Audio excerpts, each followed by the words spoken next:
जागतिक योग दिनाच्या सर्वांना मी खूप शुभेच्छा देतो।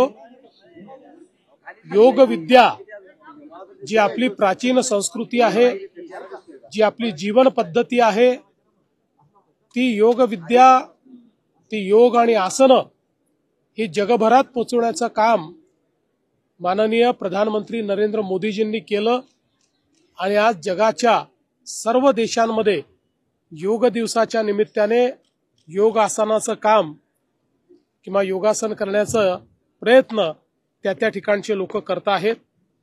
आज पुण्यामध्ये अतिशय अभिनव अशा प्रकारचा कार्यक्रम या ठिकाणी झाला, भक्ती योगाचा कार्यक्रम। कारण आज योग दिनाच्या दिवशी आपल्या दोन्ही पालख्या, आपली वारी ही पुण्यामध्ये आलेली आहे आणि म्हणून आमच्या वारकरी भगिनी आणि बंधूंसोबत एक कार्यक्रम या ठिकाणी भक्ती योगाचा आयोजित करण्यात आला।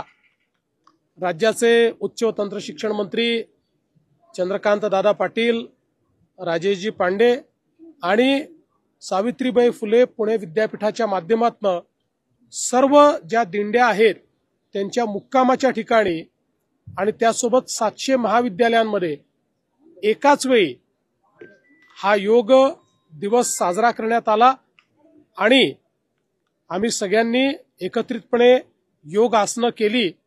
मला असं वाटतं अतिशय आनंद देणारा अशा प्रकारचा आजचा हा कार्यक्रम झालेला आहे। CEN न्यूज, देश प्रदेश की ताजा तरीन खबरों के लिए CEN न्यूज को सब्सक्राइब करें और रहें पल पल की खबर से हर पल बाखबर।